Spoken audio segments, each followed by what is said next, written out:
Welcome back ಸ್ನೇಹಿತರೆ. ನಾನಿವತ್ತು ನಿಮ್ಮ ಮುಂದೆ ಸಾಮಾನ್ಯ ಜ್ಞಾನಕ್ಕೆ ಸಂಬಂಧಪಟ್ಟಂತೆ ಕೆಲವೊಂದು ಪ್ರಶ್ನೋತ್ತರಗಳನ್ನು ನಿಮ್ಮ ಮುಂದೆ ತರ್ತಾ ಇದ್ದೀನಿ. ಈ ಸಾಮಾನ್ಯ ಜ್ಞಾನ ಎನ್ನುವಂಥದ್ದು ಯಾವುದಪ್ಪ ಅಂದರೆ ವಿಜ್ಞಾನ ಸಬ್ಜೆಕ್ಟಲ್ಲಿರುವಂತಹ ಕೆಲವೊಂದು ಪ್ರಶ್ನೆಗಳನ್ನು ತರ್ತಾ ಇದ್ದೀನಿ. ಇವು ಸಾಮಾನ್ಯ ಜ್ಞಾನ ಅಂದರೆ ಯಾವುದೇ ಎಕ್ಸಾಮ್ ಅಂದರೆ ಜಸ್ಟ್ ಒಂದು ಎಕ್ಸಾಮ್ಗೆ ಇದು ಸೀಮಿತ ಅಲ್ಲ. ಟೀಚರ್ ಎಕ್ಸಾಮಿಂದ ಹಿಡಿದು PC, PSI, SDA, FDA ಎಲ್ಲದಕ್ಕೂ ಯೂಸ್ ಆಗುತ್ತೆ. ಅಂತಹದ್ದೊಂದು ಇದನ್ನು ಕ್ಲಾಸನ್ನು ಈಗ ತರ್ತಾ ಇದ್ದೇನೆ. ಇದೇ ರೀತಿಯ ಸರಣಿಗಳನ್ನು ತರ್ತೀನಿ. ಎಕ್ಸ್ಪೆಷಲಿ ಇದು PSTR, GPSTR, HSTRಗೂ ಕೂಡ ಅನುಕೂಲ ಆಗುತ್ತೆ. ಸರಿ, ನೋಡೋಣ. ಅದಕ್ಕಿಂತ ಮುಂಚಿತವಾಗಿ ಸ್ನೇಹಿತರೆ, ನೀವು ಇನ್ನೂ ನಮ್ಮ ಚಾನಲನ್ನು ಸಬ್ಸ್ಕ್ರೈಬ್ ಆಗಿಲ್ಲ ಅಂದರೆ ಈ ಕೂಡಲೇ ಸಬ್ಸ್ಕ್ರೈಬ್ ಆಗಿ. ಅಧ್ಯಾಯ 2 ಸೂಕ್ಷ್ಮ ಜೀವಿಗಳು, ಮಿತ್ರ ಮತ್ತು ಶತ್ರು. ಸಿಂಪಲ್ ಆಗಿ ಬೇಸಿಕ್ಕಿಂದ ಹೋಗೋಣ. ಪ್ರಶ್ನೆ ಒಂದಿಗಿದೆ. ಸೂಕ್ಷ್ಮ ಜೀವಿಗಳನ್ನು ನೋಡಲು ನಾವು ಯಾವ ಉಪಕರಣವನ್ನು ಬಳಸಲಾಗುತ್ತೆ ಅಂದರೆ ಸೂಕ್ಷ್ಮದರ್ಶಕ ಅಥವಾ ಮೈಕ್ರೋಸ್ಕೋಪ್. ಯಾವುದು? ಸೂಕ್ಷ್ಮದರ್ಶಕವನ್ನು ಬಳಸಲಾಗುತ್ತೆ. ಸೂಕ್ಷ್ಮ ಜೀವಿಗಳ ಪ್ರಮುಖ 4 ಗುಂಪುಗಳು ಯಾವ್ಯಾವು? ಸೂಕ್ಷ್ಮ ಜೀವಿಗಳ 4 ಗುಂಪುಗಳು ಅಂದರೆ ಬ್ಯಾಕ್ಟೀರಿಯಾ, ಶಿಲೀಂಧ್ರ, ಪ್ರೋಟೋಜೋವಾ, ಶೈವಲಗಳು. ವೈರಸ್ಗಳಿಂದ ಉಂಟಾಗುವ ಕಾಯಿಲೆಗಳು ಯಾವುವು? ಶೀತ, ಇನ್ಫ್ಲೂಯೆನ್ಸಾ, ಕೆಮ್ಮು, ಪೋಲಿಯೋ, ಸಿತಾಳೆ, ಸಿಡುಬು. ಸ್ನೇಹಿತರೆ, ಇದು PSTRಗೆ ಪರಿಸರ ಅಧ್ಯಯನ ಏನು ಬರುತ್ತೆ ಅಲ್ಲಿ ಯೂಸ್ ಆಗುತ್ತೆ. GPSTRಗೆ ಸಾಮಾನ್ಯ ಜ್ಞಾನಕ್ಕೆ ಯೂಸ್ ಆಗುತ್ತೆ. GPSTR ಒಳಗಡೆ ಸೈನ್ಸ್ ವಿದ್ಯಾರ್ಥಿಗಳಿಗೆ ಇದು ಅನುಕೂಲ ಆಗುತ್ತೆ. ವೈರಸ್ಗಳ ಸಂತಾನೋತ್ಪತ್ತಿಯ ವಿಶೇಷತೆ ಏನು? ಅವು ಆತಿಥೇಯ ಜೀವಿಯ ಅಂದರೆ ಬ್ಯಾಕ್ಟೀರಿಯಾ, ಸಸ್ಯ ಅಥವಾ ಪ್ರಾಣಿ ಕೋಶದೊಳಗೆ ಮಾತ್ರ ಸಂತಾನೋತ್ಪತ್ತಿಯನ್ನು ಮಾಡುತ್ತವೆ. ಮಲೇರಿಯಾ ಕಾಯಿಲೆ ಯಾವುದರಿಂದ ಉಂಟಾಗುತ್ತೆ? ಪ್ರೋಟೋಜೋವಾಗಳಿಂದ ಉಂಟಾಗುತ್ತೆ. ಯಾವುದು? ಮಲೇರಿಯಾ. ಟೈಫಾಯ್ಡ್ ಅಥವಾ TB ಅಥವಾ ಕ್ಷಯ ರೋಗಗಳು ಯಾವುದರಿಂದ ಬರುತ್ತೆ? ಬ್ಯಾಕ್ಟೀರಿಯಾದಿಂದ ಬರುತ್ತೆ. ಯಾವುದರಿಂದ? ಬ್ಯಾಕ್ಟೀರಿಯಾದಿಂದ. ಹಾಲನ್ನು ಮೊಸರಾಗಿ ಪರಿವರ್ತಿಸುವ ಬ್ಯಾಕ್ಟೀರಿಯಾ ಯಾವುದು? Lactobacillus bacteria. ಹಾಲನ್ನು ಮೊಸರಾಗುವಂಥದ್ದು ಲ್ಯಾಕ್ಟೋಬ್ಯಾಸಿಲಸ್. ಓಕೆ. ಬ್ರೆಡ್, ಪೇಸ್ಟ್ರಿ ಮತ್ತು ಕೇಕ್ ತಯಾರಿಸಲು ಬೇಕಿಂಗ್ ಉದ್ಯಮದಲ್ಲಿ ಬಳಸುವ ಯಾವುದನ್ನು ಬಳಸ್ತಾರೆ ಬ್ಯಾಕ್ಟೀರಿಯಾ ಅಂದರೆ ಈಸ್ಟ್. ಯಾವುದು? ಈಸ್ಟ್. ಹುದುಗುವಿಕೆ, ಫಾರ್ಮೆಂಟೇಷನ್ ಎಂದರೆ ಏನು? ಸಕ್ಕರೆಯು ಈಸ್ಟ್ನಿಂದ ಆಲ್ಕೋಹಾಲ್ ಆಗಿ ಪರಿವರ್ತನೆಯಾಗುವ ಪ್ರಕ್ರಿಯೆ ನಾವು ಫಾರ್ಮೆಂಟೇಷನ್ಸ್ ಅಂತ ಕರಿತೀವಿ. ಹುದುಗುವಿಕೆ ಪ್ರಕ್ರಿಯೆಯನ್ನು ಕಂಡುಹಿಡಿದವರು ಯಾರು ಅಂದರೆ ಲೂಯಿ ಪಾಶ್ಚರ್ 1857ರಲ್ಲಿ.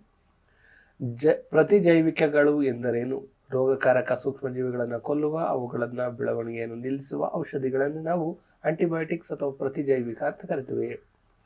ಪೆನ್ಸಿಲಿನ್ ಕಂಡುಹಿಡಿದವರು ಯಾರು ಅಂದರೆ ಅಲೆಕ್ಸಾಂಡರ್ ಫ್ಲೆಮಿಂಗ್. ಎಲ್ಲ ಎಕ್ಸಾಮಲ್ಲೂ ಇವು ಇಂಪಾರ್ಟೆಂಟ್.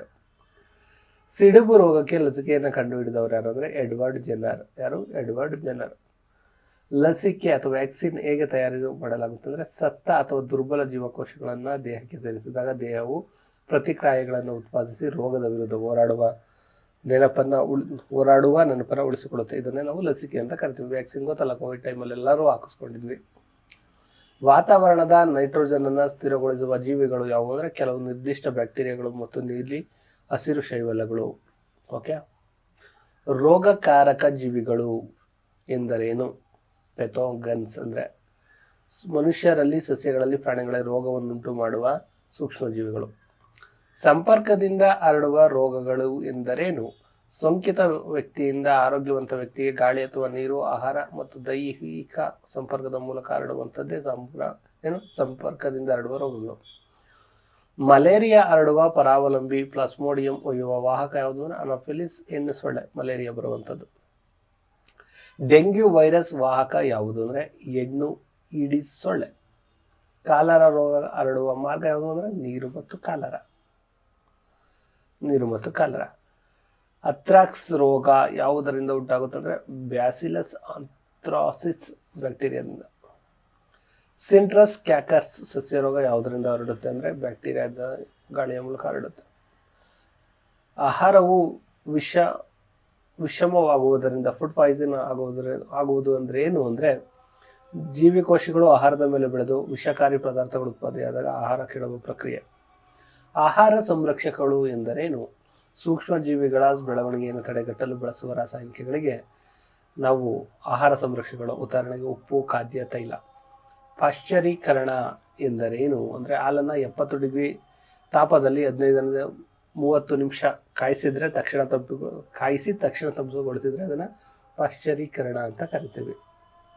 ಓಕೆ, ಇನ್ನು ಕಲ್ಲಿದ್ದಲು ಮತ್ತು ಪೆಟ್ರೋಲಿಯಂ ಮಧ್ಯೆ 3 ನೋಡೋಣ ಸ್ನೇಹಿತರೆ. ಇದರ PDF ಬೇಕು ಅಂದರೆ ನಿಮಗೆ, ಅಂದರೆ PDF ಏನು ಈಗ ನಾವು ಓದ್ತಾ ಇದ್ದೀವಲ್ಲ, ಇದರ PDF ಬೇಕು ಅಂದರೆ ಸ್ನೇಹಿತರೆ ಇದು 149 ರುಪೀಸ್ಗೆ ನಿಮಗೆ ಅವೈಲಬಲ್ ಇರುತ್ತೆ. ಇದು ಎಲ್ಲದಕ್ಕೂ ಯೂಸ್ ಆಗುವಂಥದ್ದು, ಎಕ್ಸ್ಪೆಷಲಿ ಟೀಚರ್ಸ್ ಇದೆಲ್ಲಕ್ಕೂ ಆಗುತ್ತೆ. ಇದನ್ನು ಪಡೆಯೋದು ಹೇಗಪ್ಪ ಅಂದರೆ 9945005138ಗೆ 149 ರುಪೀಸನ್ನು ಗೂಗಲ್ ಪೇ ಅಥವಾ ಫೋನ್ಪೇ ಮೂಲಕ ಮಾಡಿ ಆಮೇಲೆ ನೀವು ಇದನ್ನು ಪಡೆದುಕೋಬೋದು.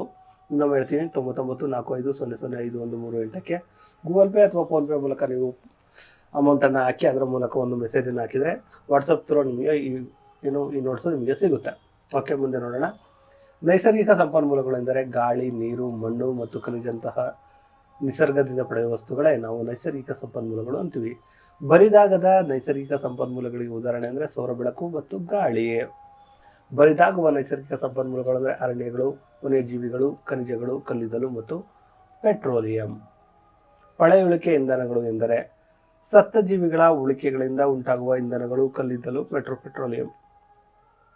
ಕಾರ್ಬನೀಕರಣ ಎಂದರೇನು? ಸತ್ತ ಸಸ್ಯವರ್ಗ ನಿಧಾನಗತಿಯ ಪ್ರಕ್ರಿಯೆಯ ಮೂಲಕ ಕಲ್ಲಿದ್ದಲಾಗಿ ಪರಿವರ್ತನೆ ಹೊಂದುವಂಥದ್ದು. ಕಲ್ಲಿದ್ದಲಿನಲ್ಲಿ ಬಹುಪಾಲು ಇರುವ ಅಂಶ ಯಾವುದು ಅಂದರೆ ಕಾರ್ಬನ್. ಕಲ್ಲಿದ್ದಲು ಗಣಿಗಾರಿಕೆಯ ಪ್ರಮುಖ ಉಪ ಉತ್ಪನ್ನಗಳು ಯಾವಂದರೆ ಕೋಕು, ಕಲ್ಲಿದ್ದಲು, ಡಾಂಬರು, ಕಲ್ಲಿದ್ದಲು, ಅನಿಲ. ಕೋಕ್ ಎಂದರೇನು? ಇದು ಕಠಿಣವಾದ ರಂಧ್ರಯುಕ್ತವಾದ ಕಪ್ಪು ವಸ್ತು. ಕಾರ್ಬನ್ ಬಹುತೇಕ ಶುದ್ಧವಾಗಿರುವ ರೂಪವಾಗಿದೆ.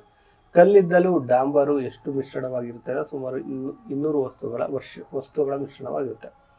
ರಸ್ತೆಗಳ ಮೇಲ್ಮೈ ನಿರ್ಮಾಣದಲ್ಲಿ ಕಲ್ಲಿದ್ದಲು, ಡಾಂಬರಿನ ಬದಲಾಗಿ ಪ್ರಸ್ತುತ ಯಾವುದನ್ನು ಬಳಸ್ತಾರೆ ಅಂದರೆ ಬಿಟುಮೆನ್.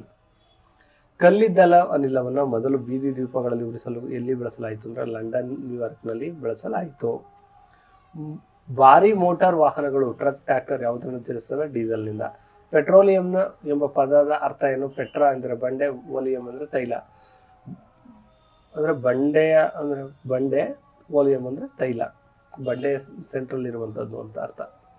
ಸಮುದ್ರದಲ್ಲಿ ವಾಸಿಸುವ ಜೀವಿಗಳ ಪಳವಳಿಕೆಯಿಂದ ಯಾವ ಇಂಧನ ಪಡೆಯಲಾಗುತ್ತೆ? ಪೆಟ್ರೋಲಿಯಂ. ವಿಶ್ವದ ಮೊದಲ ತೈಲ ಬಾವಿನ ಎಲ್ಲಿ ಕೊರೆಯಲಾಯಿತು? USA, America, ಪೆನ್ಸಿಲ್ವೇನಿಯಾದಲ್ಲಿ. ಭಾರತದಲ್ಲಿ ಪೆಟ್ರೋಲಿಯಂ ಎಲ್ಲಿ ದೊರೆಯುತ್ತದೆ? ಅಸ್ಸಾಂ, ಗುಜರಾತ್, ಮುಂಬೈ, ಗೋದಾವರಿ, ಕೃಷ್ಣ ನದಿಗಳ ಅಳಿವೆ ಪ್ರದೇಶಗಳಲ್ಲಿ. ಪೆಟ್ರೋಲಿಯಂ ಶುದ್ಧೀಕರಣ ಎಂದರೇನು? ಪೆಟ್ರೋಲಿಯಂನ ವಿವಿಧ ಘಟಕಗಳನ್ನು ಬೇರ್ಪಡಿಸುವ ಪ್ರಕ್ರಿಯೆ. ಓಕೆ, ಧ್ರುವೀಕೃತ ಪೆಟ್ರೋಲಿಯಂ LPG ಎಲ್ಲಿ ಬಳಸ್ತಾರೆ? ಗೃಹ ಬಳಕೆ ಹಾಗೂ ಕೈಗಾರಿಕೆಗಳಲ್ಲಿ ಇಂಧನವಾಗಿ. ಪೆಟ್ರೋಲಿಯಂನ ಕಪ್ಪು ಚಿನ್ನ ಎಂದು ಯಾಕೆ ಕರೀತಾರೆ? ಅದು ವಾಣಿಜ್ಯಿಕವಾಗಿ ಹೆಚ್ಚು ಮಹತ್ವ ಪಡೆದಿರುವುದರಿಂದ. ಪೆಟ್ರೋ ರಾಸಾಯನಿಕಗಳು ಎಂದರೇನು? ಪೆಟ್ರೋಲಿಯಂ ಮತ್ತು ನೈಸರ್ಗಿಕ ಅನಿಲದಿಂದ ಪಡೆಯುವ ಉಪಯುಕ್ತ ವಸ್ತುಗಳು. CNGಯ ಪೂರ್ಣ ರೂಪ ಅಂದರೆ ಸಂಪೀಡಿತ ನೈಸರ್ಗಿಕ ಅನಿಲ, compressed nitrogen natural gas. Okay, ಪಳೆಯುಳಿಕೆ ಇಂಧನಗಳು ಉರಿಯುವುದರಿಂದಾಗುವ ಮುಖ್ಯ ತೊಂದರೆಗಳು ವಾಯು ಮಾಲಿನ್ಯ ಮತ್ತು ಜಾಗತಿಕ ತಾಪಮಾನದ ಹೆಚ್ಚಳ. PCRA ಪೂರ್ಣ ರೂಪ ಯಾವುದಪ್ಪ ಅಂದರೆ ಪೆಟ್ರೋಲಿಯಂ ಸಂರಕ್ಷಣಾ ಸಂಶೋಧನಾ ಸಂಸ್ಥೆ, ಅಂದರೆ petroleum conversation research association. PCRA ನೈತಿಕ ಸಲಹೆಗಳು. ವಾಹನ ಚಾಲಕರಿಗೆ ನೀಡುವ ಮೊದಲ ಸಲಹೆಯನ್ನು ಸಾಧ್ಯವಾದಷ್ಟು ದೂರ, ಸ್ಥಿರವಾದ ಮತ್ತು ಮಿತವಾದ ವೇಗದಲ್ಲಿ ಚಲಾಯಿಸಿ. ವಾಹನ ನಿಲ್ಲಿಸಿದಾಗ ಇಂಧನ ಉಳಿಸಲು ಏನು ಮಾಡಬೇಕು ಅಂದರೆ ಟ್ರಾಫಿಕ್ ಸಿಗ್ನಲ್ಗಳಲ್ಲಿ ಇಂಜನನ್ನು ಸ್ಥಗಿತಗೊಳಿಸಬೇಕು, ಅದು ಆಫ್ ಮಾಡಬೇಕು. ಸ್ನೇಹಿತರೆ, ಇದು ನಿಮಗೆ ಗೊತ್ತಿರಲಿ, ಇದು 7ರಿಂದ 10ನೇ ತರಗತಿಯ ಸೈನ್ಸನ್ನು ಒಳಗೊಂಡಂಥ ಪ್ರಶ್ನೋತ್ತರಗಳನ್ನು ಒಳಗೊಂಡಂಥ PDF ಆಗಿರುವಂಥದ್ದು. ಪ್ರಶ್ನೋತ್ತರಗಳನ್ನು ಒಳಗೊಂಡ PDF ಆಗಿರ್ಬೋದು. ಸ್ನೇಹಿತರೆ, ನೀವುಗಳು ಇದನ್ನು ರೆಡಿ ಮಾಡಿ, ಇದನ್ನು ಟೈಪ್ ಮಾಡಿ ಇದು ಮಾಡಬೇಕು ಅಂದರೆ ಕನಿಷ್ಠ 3ರಿಂದ 4 ತಿಂಗಳು ಬೇಕು. 7ರಿಂದ 10ನೇ ತರಗತಿವರೆಗೆ ಏನಿದೆ ಆ ಸೈನ್ಸನ್ನು ನೀವು ತಿಳ್ಕೊಳ್ಳೋಕ್ಕೆ. ಬಟ್ ಅದನ್ನು ನಾವು ಒಂದು PDF ಮಾಡಿ ನಿಮ್ಮ ಮುಂದೆ ಇಡುವಂಥ ಕೆಲಸವನ್ನು ಮಾಡ್ತಿದ್ದೇವೆ. ಇದ್ರ PDF ಬೇಕು ಅಂದರೆ 149 ರುಪೀಸ್ ಕೊಟ್ಟಿದ್ರೆ ನಿಮಗೆ 2ರಿಂದ 3 ತಿಂಗಳು ಟೈಮು ಸೇವ್ ಆಗುತ್ತೆ. 149 ರುಪೀಸ್ಗೆ ಈ ನಂಬರ್ಗೆ 9945005138ಗೆ ಫೋನ್ಪೇ ಅಥವಾ ಗೂಗಲ್ ಪೇ ಮೂಲಕ ನೀವು ಸೆಂಡ್ ಮಾಡಿ ನೀವು ಈ PDF ಅನ್ನು ಪಡೆದುಕೊಳ್ಬಹುದು ಅಂತ ಹೇಳ್ತಾ ಈ ವಿಡಿಯೋನ ಇಲ್ಲಿಗೆ ಎಂಡ್ ಮಾಡ್ತಿದ್ದೇನೆ. ಧನ್ಯವಾದಗಳು.